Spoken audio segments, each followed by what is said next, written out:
حقوق کی ادائیگی ہے کہ اس دنیا میں اللہ تعالیٰ نے ایک کے دوسروں پر حقوق رکھے ہیں، اور حقوق کی ادائیگی سے معاشرے کے اندر امن رہتا ہے، اور حقوق کی ادائیگی کی بنیاد انصاف ہے، تقوی ہے۔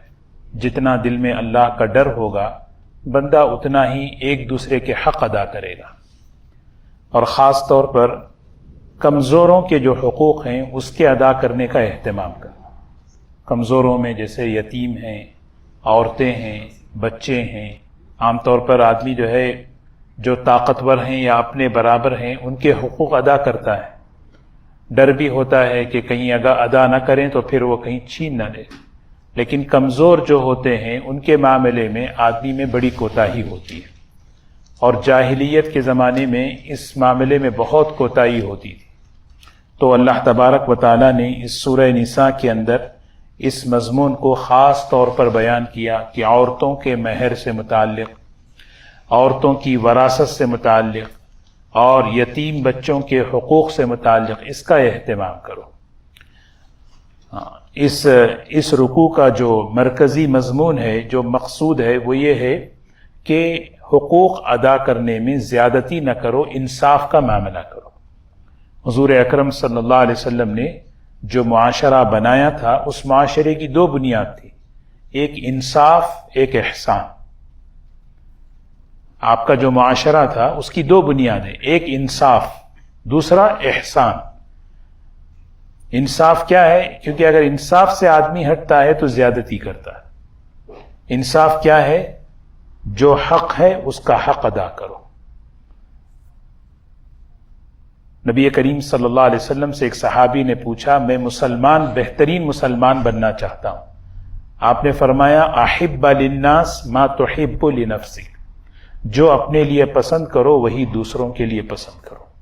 آدمی چاہتا ہے کہ میرے حقوق ادا ہوں تو ہم بھی دوسروں کے حق ادا کرنے والے بنیں۔ اس سے بڑھ کر ایک چیز ہے احسان۔ احسان کہتے ہیں حق سے بڑھ کر دینا، اس سے محبتیں قائم ہوتی ہیں۔ تو یہ دو چیزیں ہیں ہماری آپس کی زندگیوں میں، گھریلو زندگی میں، خاندانی زندگی میں اس کا اہتمام ہو۔ وَيَسْتَفْتُونَكَ فِي النِّسَاءِ، وہ لوگ آپ سے عورتوں کے حقوق کے بارے میں سوال کر رہے ہیں۔ یستفتونک، استفتاء یعنی کہتے ہیں فتویٰ طلب کرنا۔ صحابہ اکرام کی ایک جماعت حضور صلی اللہ علیہ وسلم کے پاس آئی اور آ کر انہوں نے حکم طلب کیا، آپ اللہ کا حکم بتائیں۔ فتویٰ اسی کا نام ہے۔ مفتی جو ہے اللہ کا حکم بتاتا ہے، مفتی جو ہے اپنی طرف سے فتویٰ نہیں دیتا۔ دیکھو یستفتون یہیں سے فتویٰ ہے۔ یہاں فتوے کا معنی کیا ہے؟ صحابہ نے عورتوں کے حقوق کے بارے میں اللہ کا کیا حکم ہے سوال کیا۔ یعنی تو آدمی سوال کرے اس میں اللہ کا حکم کیا ہے۔ تو اللہ کے رسول صلی اللہ علیہ وسلم، جب یہ سوال ہوا تو آپ خاموش رہے، وحی آئی، قل کہہ دیجئے، اللہ یفتیکم فیہن، اللہ تبارک و تعالی حکم دیتا ہے تم سب کو ان عورتوں کے معاملے میں، ان کے حقوق کے معاملے میں، ان کی وراثت ہو، ان کا مہر ہو، جو بھی اس کے معاملے میں حکم دیتا ہے۔ اور یہ حکم پہلی مرتبہ نہیں، وما یتلا علیکم فی الکتاب، جو قرآن پاک کی تلاوت کی جا رہی ہے اس کتاب میں یہ پہلے بھی دیا جا چکا ہے، سورہ نساء میں پہلے گزر چکا، دوبارہ بھی پوچھ رہے ہیں تو دوبارہ بھی سن لو۔ بعض مرتبہ آدمی ایک ہی سوال دو مرتبہ کرتا ہے، یعنی کہ بھی ابھی بولا میں ایک ہفتے میں 2 مرتبہ پوچھ لیے، 3 مرتبہ پوچھ لیے، تو اللہ تعالیٰ کہہ رہے ہیں حکم وہی ہے جو پچھلی آیتوں میں گزرا ہے نا۔ فی یتام النساء، عورتیں جو لڑکیاں یتیم ہو جاتی ہیں۔ زیادتی کیا ہوتی تھی؟ جب کسی کا انتقال ہو جاتا، وہ لڑکی چھوڑ جاتا تو وہ لڑکی، اس کا جو سرپرست ہوتا، چچا زاد بھائی، عام طور پر کیا کرتے، اگر لڑکی پسند ہے تو نکاح کر لیتے، اور جو اس عورت کا، اس لڑکی کا جو مہر معاشرے کے اندر ہے وہ مہر کم کر دیتے، کیونکہ اپنے اختیار میں. ایک زیادتی یہ ہوتی تھی. دوسری زیادتی یہ ہوتی تھی کہ پسند نہیں ہے لڑکی تو نکاح بھی نہ کرتا اور دوسروں کو بھی نکاح بھی کرنے نہیں دیتا. کیوں؟ اس لیے کہ یہ لڑکی اگر چلی گئی تو مال لے کر جائے گی. تو اصل مسئلہ مال کا تھا. تو یہ ایک وہاں پر جاہلیت میں ایک رسم تھی کہ کسی آدمی کا انتقال ہو، بچیاں چھوڑ جاتے تو بچیوں کے سرپرست کبھی چچا تایا وغیرہ ہوتے. اگر وہ نہیں ہوتے تو ان کے بچے ہوتے تو گویا چچازاد کا رشتہ ہوتا. تو رشتے نکاح کی اجازت ہے، اس نکاح میں اجازت ہے، اللہ نے اجازت دی ہے، چچازاد بہن سے نکاح کر سکتے ہیں، لیکن جو اس کا حق ہے وہ حق ادا کرو. اگر تمہیں وہاں نکاح نہیں کرنا ہے تو اس کو نکاح کرنے کی اجازت دو باہر. اگر وہ مال لے کر جا رہی ہے تو اس کا مال ہے. لیکن اس معاملے میں زیادتی ہوتی تھی. اللہ نے فرمایا نہیں، اللاتی لا تؤتونہن ما کتب لہن وترغبون ان تنکحوہن، وہ عورتیں جو مہر مقرر کیا گیا وہ مہر تم ادا نہیں کرتے. مہر جو ہے صرف باندھنے کی چیز نہیں، ادا کرنے کی چیز ہے. اسی لیے اتنا مہر نکاح میں ہونا چاہیے جو ادا کر سکیں. شوق میں مہر زیادہ ہو جاتا ہے، آدمی ادا نہیں کرتا. تو مہر اتنا ہو جتنا ادا کیا جا سکے. بعد میں نکاح ہونے کے بعد اس کو بڑھایا بھی جا سکتا ہے اور عورت کی طرف سے گھٹایا بھی جا سکتا ہے. ٹھیک ہے میں کم کر دیتی ہوں، شوہر کہہ سکتا میں بڑھا دیتا ہوں، معاف بھی ہو سکتا ہے، لیکن ادا کرنا یہ ضروری ہے. یہ ایک بہت بڑا قرض ہے شوہر پر مہر. یہ جاہلیت کے زمانے میں یہ رسم عام تھی. آج بھی یہ چیزیں جو ہے معاشرے کے اندر پھیلی ہوئی ہیں. حقوق کی ادائیگی میں جو کمی ہوتی ہے اس میں مہر کی ادائیگی کی فکر نہیں ہوتی، اور یہ سوچا جاتا ہے ارے ہم تو پورا خرچ کر رہے ہیں، سب کچھ لا کے دے رہے ہیں، کیا مہر دینا ہے. مہر تو ایک علامت ہے، ہدیہ ہے اس بات کی کہ ساری فائنینشیل ذمہ داری آج سے میری ہے. یہ شوہر جو ہے اقرار کرتا ہے مہر ادا کرنے کی صورت میں. تو مہر ادا کرنا.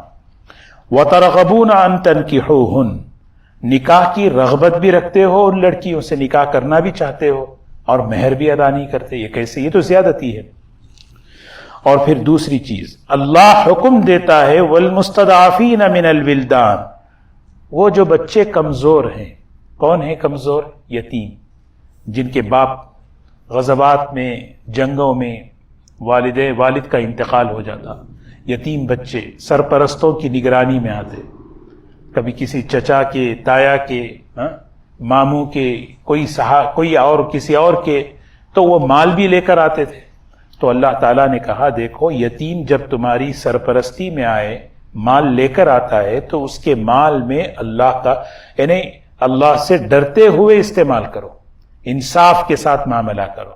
ایسا نہیں کہ خرچ کر دو. وَأَن تَقُومُوا لِلْيَتَامَى بِالْقِسْطِ، اللہ حکم دیتا ہے اس بات کا یتیموں کے معاملے میں انصاف کو قائم کرو. معاملہ یتیم ہی نہیں ہے بلکہ ہر ایک کے معاملے میں، خاص طور پر کمزوروں کے معاملے میں. حضور صلی اللہ علیہ وسلم کی حدیث ہے، آپ نے فرمایا گونگے جانوروں کے معاملے میں اللہ سے ڈرو. گونگے جانوروں کے معاملے میں اللہ سے ڈرو. کیا مطلب؟ ایک تو جانور ہے گونگا، جانور تو بولتا نہیں، اس پہ زیادتی کرنا، کیونکہ قیامت کے دن اللہ تعالیٰ اس کا حق دلائیں گے. لیکن ایک وہ مجازی گونگا ہے جو کسی وجہ سے زبان نہیں کھول پا رہا. عام طور پہ عورتیں ہوتی ہیں، دبی ہوئی ہوتی ہیں، مظلوم بنی رہتی ہیں. بعض مرتبہ مرد بھی مظلوم بنے رہتے ہیں.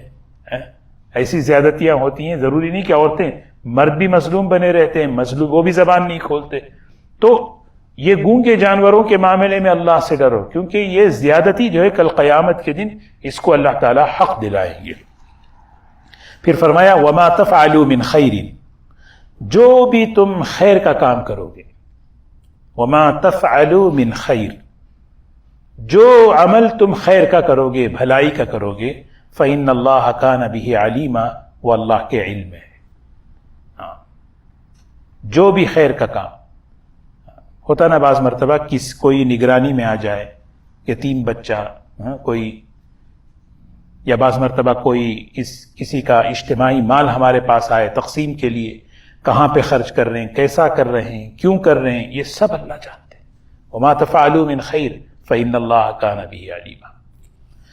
اب جب یہ بات آئی عورتوں سے متعلق کہ خاص طور پہ بچیوں پر، عورتوں پر، یتیموں پر زیادتی نہ کرو، ان کے ساتھ انصاف، کیونکہ اسلام جو ہے انصاف کا حکم دیتا ہے، کمزور طبقات کو ایک جو ہے نا ایک مقام دلایا۔ یہ اسلام کی خوبی کیا ہے، جتنے بھی کمزور طبقات تھے جاہلیت کے زمانے میں ان کو حقوق دلا کر ان کو اونچا کیا اسلام نے، اور واقعی حقوق صرف زبانی نہیں بلکہ عملی طور پر۔ اب یہاں سے جو ہے میاں بیوی کے کچھ مسائل بیان کر رہے ہیں۔ وَإِنِ امْرَأَةٌ خَافَتْ مِنْ بَعْلِهَا نُشُوزًا أَوْ إِعْرَاضًا فَلَا جُنَاحَ عَلَيْهِمَا أَنْ يُصْلِحَا بَيْنَهُمَا صُلْحًا وَالصُّلْحُ خَيْرٌ وَأُحْضِرَتِ الْأَنفُسُ الشُّحَّ وَإِنْ تُحْسِنُوا وَتَتَّقُوا فَإِنَّ اللَّهَ كَانَ بِمَا تَعْمَلُونَ خَبِيرًا۔ اللہ کا کلام دیکھیں، سبحان اللہ۔ معاشرتی زندگی ہماری جو ہے پاکیزہ ہو، اس کے لیے انصاف ہے، اور آپس کی زندگیوں میں مسائل پیدا ہوتے ہیں، خاص طور پر میاں بیوی کے درمیان کبھی کوئی مسئلہ پیش آ جائے اس کو کیسے حل کریں۔ دو طریقے ہیں، مسئلہ ایک ہے، حل دو ہیں۔ مسئلہ ایک ہے، حل دو ہیں۔ مسئلہ کیا ہے؟ وَإِنِ امْرَأَةٌ خَافَتْ مِنْ بَعْلِهَا نُشُوزًا أَوْ إِعْرَاضًا، کوئی عورت، کوئی بیوی اس بات کا اندیشہ رکھتی ہے، وہ اس بات کا احتمال رکھتی ہے کہ اپنے شوہر سے زیادتی کا، اعراض کا، کہ میرا شوہر بہت مجھ سے بے توجہی کر رہا ہے، حق ادا نہیں کر رہا، زیادتی کر رہا ہے، بات نہیں کر رہا۔ یعنی اگر کوئی عورت اس طرح، کیونکہ بات ہو رہی ہے کمزور طبقات کو انصاف دلانا، بعض مرتبہ دونوں طرف، ابتدائی صورت میں وہاں بتایا، اب یہاں بتا رہے ہیں کہ کوئی خاتون اگر اپنے شوہر سے دو چیزوں کا اندیشہ رکھے، نشوز کہتے ہیں، نشوز اگر شوہر کی طرف سے ہو، جیسے یہاں پر ہے زیادتی کرنا، اور زیادتی میں ایک بات مفسرین نے بڑی عجیب لکھی ہے، زیادتی میں کیا ہے، کوئی شوہر اپنی بیوی کو جو ہے نا اس کے بھائی کے بارے میں تانا دے رہا ہے، باپ کے بارے میں تانا دے رہا ہے، ہوتا ہے نا بعض مرتبہ، میکے کے بارے میں نہیں، تمہارے ابا ایسے، تمہارے اماں ایسے، تمہاری چچا، تمہارے فلاں ایسے، یہ سب نشوز میں آتا ہے، کیونکہ اس سے ایک ٹارچر ہے، ذہنی طور پر دباؤ ڈالنا، یہ ہے نشوز۔ اعراض کہتے ہیں بات ہی نہیں کر رہے، وقت ہی نہیں دے رہے، توجہ ہی نہیں دے رہے، حق ہی ادا نہیں کر رہے۔ کوئی عورت اس طرح کے گھر کے اندر اپنا ایک ماحول دیکھ رہی ہے، کیا کرے، اس کا حل کیا ہے؟ تو فرمایا سب سے پہلا حل، مسئلہ ہے ایک لیکن حل کیا ہے؟ فلا جناح علیہما ان یصلحا بینہما صلحا، معاملے کو باہر لے جانے سے پہلے، معاملے کو باہر کسی کے سامنے کہنے سے پہلے، بینہما، یہ دونوں آپس میں بیٹھ کر صلح کریں۔ کیا مسئلہ ہے؟ کیا وجہ ہے کہ آپ بات نہیں کر رہے؟ کیا وجہ ہے کہ مجھے اس طرح کہہ رہے؟ ہاں، کیوں کہہ رہے ہیں؟ یعنی کیا وجہ ہے؟ کہ کچھ بھی ہو سکتی وجہ، اس کو حل کرنے کی کوشش کرے۔ والصلح خیر، والصلح خیر، سبحان اللہ، یہ جملہ جو ہے نا یاد رکھنا، ہر معاملے میں صلح، صفائی، مصالحت بہتر ہے۔ کس سے؟ جھگڑنے سے، بات کو باہر لے جانے سے، کسی اور کو کہنے سے، بات زبان سے نعوذ باللہ جدائی کی بات کرنے سے، ہر چیز سے بہتر کیا ہے؟ والصلح خیر، اس سے بہتر کوئی چیز ہے ہی نہیں، والصلح خیر۔ اور صلح کرنے میں معاملہ کیسے کرنا ہے؟ جب آپس میں ایک دوسرے کے درمیان مصالحت ہو، فیصلہ الگ چیز، صلح الگ چیز۔ فیصلہ ہوتا ہے انصاف پر، یہ تمہارا حق، یہ تمہارا حق، یہ فیصلہ ہے۔ فیصلے میں کیا ہوتا ہے؟ ایک کا دل اچھا، ایک کا دل ٹوٹ جاتا ہے۔ اسی لیے حضرت عمر رضی اللہ تعالیٰ عنہ فرماتے تھے اپنے معاملات عدالتوں میں مت لے جاؤ، کیونکہ عدالتوں میں فیصلے ہوتے ہیں، فیصلے جب ہوتے ہیں تو ایک کا خوش، ایک کا جو ہے نا وہ دل دور ہو جاتے ہیں، تو فیصلوں میں دل دور ہو جاتے ہیں، اور اصل میں دلوں کا دور ہونا اصل نہیں ہے، دلوں میں جو ہے محبتیں ہونا اصل ہے، تو اس کے لیے صلح ہے۔ حضور صلی اللہ علیہ وسلم حضرت حسن رضی اللہ تعالیٰ عنہ کے بارے میں بڑی عجیب بات فرما رہے تھے، خطبہ دے رہے تھے آپ جمعہ کا، حضرت حسن رضی اللہ تعالیٰ عنہ چھوٹے تھے، دوڑتے ہوئے آئے، آپ نے ان کو اٹھا لیا، آپ نے فرمایا ان ھذا ابنی سید، یہ میرا بیٹا، یہ میرا نواسا سید ہے۔ سید کے معنی سرداری کی صلاحیت ان کے اندر ہے، سرداری، اور مجھے امید ہے لعل اللہ ان یصلح بینہما، مجھے امید ہے اللہ تعالیٰ اس بچے کے ذریعے دو بڑی جماعتوں کے درمیان صلح صفائی کرائے، دو بڑی جماعتوں، اور ہوا ایسے۔ حضرت علی رضی اللہ تعالیٰ عنہ کی شہادت کے بعد دو بڑی جماعتیں جو کھڑی ہو گئی تھی، اللہ نے ان کو مصالحت کرا دی، کس کے ذریعے؟ وَإِن طَائِفَتَانِ مِنَ الْمُؤْمِنِينَ اقْتَتَلُوا فَأَصْلِحُوا بَيْنَهُمَا۔ زندگی کے ہر معاملے میں، چاہے گھر کے اندر ہو، آپس کے اندر ہو، کہیں اداروں کے اندر بھی ہو، صلح میں کیا ہوتا؟ صلح میں جو ہے حقوق کا مطالبہ نہیں ہوتا۔ اگر میرا آپ کے ساتھ صلح صفائی کا معاملہ ہے تو مجھے اپنے حق سے تھوڑا اترنا ہے، آپ کو بھی تھوڑا اپنے حق سے اترنا ہے، قربانی دینی ہے۔ میاں بیوی کے درمیان بھی صلح ہے تو صلح کے لیے کیا ہے؟ تھوڑا سا اپنے حق کے نیچے اتریں گے تو یہ صلح ہوگی۔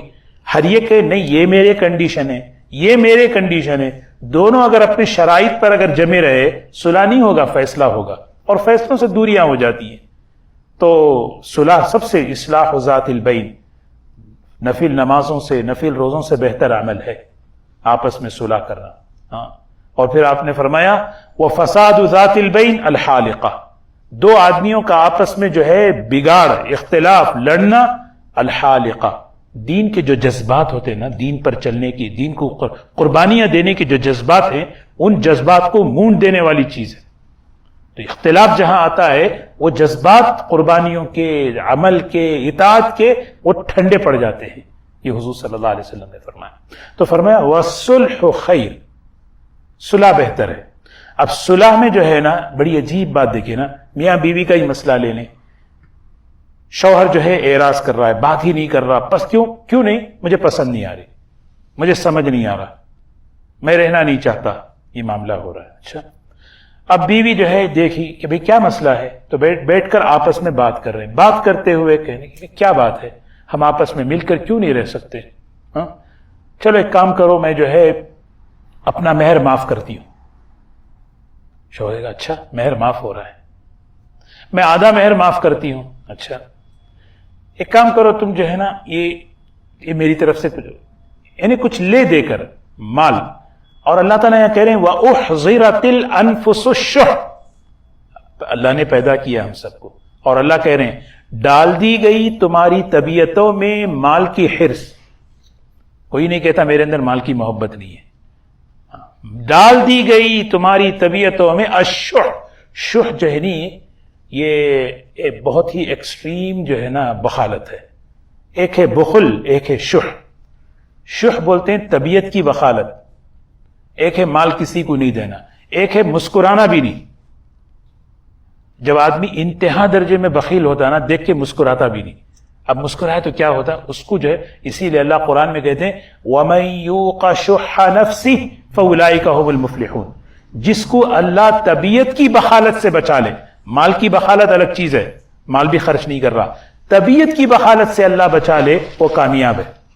تو اللہ تعالیٰ کہہ رہے ہیں تمہارے دلوں میں، تمہارے جانوں میں مال کی کیا کر دی گئی؟ حرص، محبت ڈال دی گئی، لہٰذا تم بیٹھ کے کمپرومائز کر لو، بھائی میرا مہر کم ہو رہا ہے، مہر معاف ہو رہا ہے، کچھ نہ کچھ لے دے کے صلح کر لو آپس میں، کچھ حقوق۔ حضرت سودا رضی اللہ تعالی عنہا کو پتہ چلا، دیکھیں حضور صلی اللہ علیہ وسلم کا ایک ایک عمل ہمارے لیے رہنمائی ہے۔ کیا پتہ چلا کہ اللہ کے رسول صلی اللہ علیہ وسلم مجھے جو ہے اپنی ازواج کی لسٹ سے مجھے نکال رہے ہیں کہ بھی طلاق دے رہے ہیں۔ تو حضرت سودا رضی اللہ تعالی عنہا نے کہا یا رسول اللہ صلی اللہ علیہ وسلم، میری تو یہ خواہش ہے کہ میں دنیا میں آپ کی بیویوں کی لسٹ میں رہوں، کل قیامت میں بھی جب اٹھوں تو آپ کی بیویوں کی فہرست میں رہوں، آپ مجھے جو ہے نا چھوڑے مت۔ ایک کام یہ کریں کہ میری جو باری کا جو دن ہے وہ میں عائشہ کو دیتی ہوں۔ یہ عمل بنانا تھا، تو اس کے لیے ایک عمل، یہ ایک واقعہ پیش آیا، تو حضور صلی اللہ علیہ وسلم نے فرمایا ٹھیک ہے، آپ نے اپنا ارادہ بدل دیا۔ ایک مسئلہ یہ ہے کہ مسئلہ اگر آپس میں کچھ ہو تو سب سے پہلے آپس میں کچھ لے دے کر کچھ نہ کچھ درمیان میں تیسرے کو انوالو نہیں کرنا۔ بعض مرتبہ جو ہے دونوں سے حل نہیں ہوتا تو تیسرے کو لینا چاہیے۔ اور تیسرا اس کو لینا چاہیے جو واقعی سمجھدار ہو. ہاں باقی جو سمجھدار ہیں ہر ایک کے بس کی بات نہیں ہے مصالحت کرانا. ہاں بیچارے جو ہے مصالحت کرانے کی کوشش میں بگاڑ دیتے ہیں. دوسرا مسئلہ دیکھیے، حل دوسرا اس میاں بیوی کے پرابلم کو دور کرنے کا یہ احسان کا ہے. وَإِن تُحْسِنُوا وَتَتَّقُوا، اگر تم احسان کرو. شوہر سے کہا جا رہا ہے کیا کروں میں اس کا حق لے کر، میں ان کے ساتھ حسن سلوک کے ساتھ رہوں، اچھے طریقے سے رہوں. وَتَتَّقُوا، میں کیوں زیادتی کروں، زیادتی سے بچوں، ظلم سے بچوں، اعراض کرنے سے بچوں. زندگی ہے، ٹھیک ہے، اللہ کا یہ فیصلہ ہے، میں گزار لوں. فَإِن، کیا ملے گا؟ وَإِن تُحْسِنُوا وَتَتَّقُوا، اگر تم حسن سلوک کے ساتھ رہو اپنی بیوی کے ساتھ، زیادتی سے بچو، اگر تم کرو تو کیا ملے گا؟ اتنا کچھ ملنا چاہیے نا. وہ اللہ تعالیٰ ذکر ہی نہیں کیے. اللہ تعالیٰ کہہ رہے ہیں فَإِنَّ اللَّهَ كَانَ بِمَا تَعْمَلُونَ خَبِيرًا، اللہ تعالیٰ جانتے ہیں تمہارے عمل کو. اگر تم یہ کرو گے تو ہم تمہیں یہ دیں گے. ہونا چاہیے تھا. یہاں مفسرین بڑی عجیب بات فرماتے ہیں، اللہ نے بدلے کو ذکر ہی نہیں کیا. کیوں؟ یہ بات اتنی بڑی ہے کہ بڑے عمل کا بڑا بدلہ ہوتا ہے، اس کو اللہ ذکر ہی نہیں کرتے. جیسے روزے کا بدلہ ذکر ہی نہیں کرتے. دیکھیں نا، یہ عمل سے کیا ہے، گھر بچ جاتا ہے. شوہر اگر یہ سوچے کہ ٹھیک ہے کچھ بات مجھے پسند نہیں آ رہی لیکن دوسری باتیں تو مجھے پسند ہیں، دوسری چیزیں تو سمجھ میں آ رہی ہیں، میں ان کے ساتھ حسن سلوک کر لوں، میں زیادتی نہیں کروں، میں زبان سے تانا نہیں دوں، میں ابیوز نہ کروں، بس بچ جاؤں. بھئی اللہ کا ڈر. تتقو، کیا ملے گا؟ بھئی اللہ مجھے اتنا دیں گے، اتنا دیں گے کہ بس اللہ ہی قیام دے ہے نہیں. اس عمل کو اللہ جانتا ہے. تو یہ دو عمل ہیں. اور پھر یہاں ایک وَلَن تَسْتَطِيعُوا أَن تَعْدِلُوا بَيْنَ النِّسَاءِ وَلَوْ حَرَصْتُمْ فَلَا تَمِيلُوا كُلَّ الْمَيْلِ فَتَذَرُوهَا كَالْمُعَلَّقَةِ. یہاں ایک مسئلہ یہاں ہے، اگر کسی کی ایک سے دو بیویاں ہیں تو ایک طرفہ نہیں ہونا چاہیے کہ ساری محبت، سارا تعلق، سب کچھ انہی کے ساتھ، دوسرے کو پلٹ کر بھی نہیں دیکھ رہے، نہ حق ادا کر رہے ہیں. یہ معاملہ نہیں ہونا چاہیے. وہ تذکرہ ہے.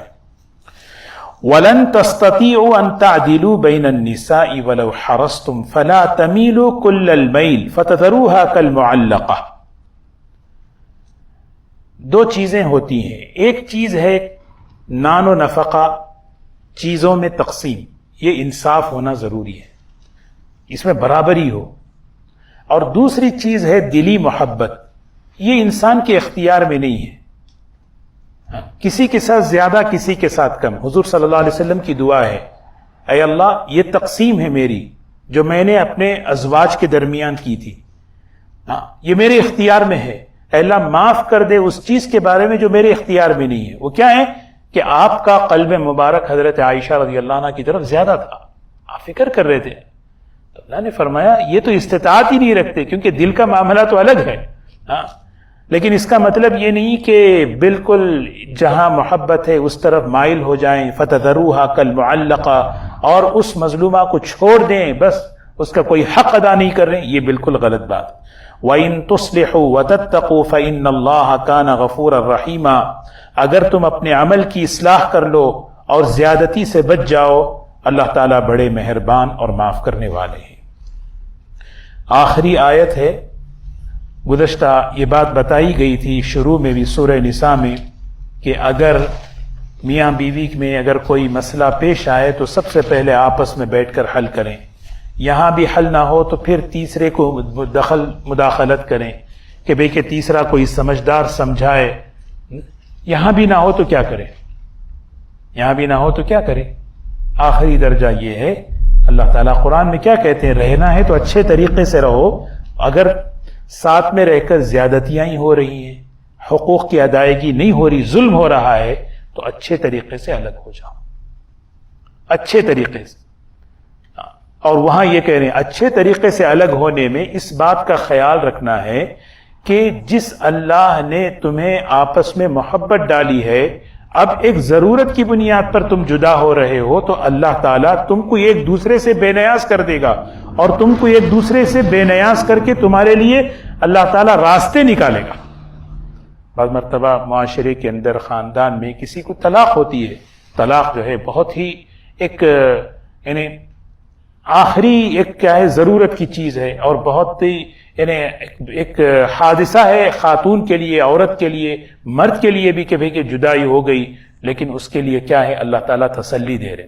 وَإِن يَتَفَرَّقَا، اور اگر دونوں جدا ہو گئے سب کچھ کے بعد، یعنی ایسا نہیں کہ پہلے ہی مرحلے میں آدمی نعوذ باللہ زبان سے جو ہے جدائی کی بات کہتے، نہیں، ساری اصلاح کی جو ترتیبیں ہیں، آپس میں ایک دوسرے کو سمجھانا، موقع دینا، کسی سمجھدار کو انوالو کرنا، یہ سب چیزیں ہونے کے بعد اگر دونوں میں جدائی ہو گئی، بھئی اب مسئلہ نہیں ہو رہا، اب رہ کر ساتھ میں صرف ایک دوسرے پر زیادتی ہی ہوگی، ایک دوسرے پہ زیادتی ہوگی، تو اس سے بہتر الگ ہو جاؤ.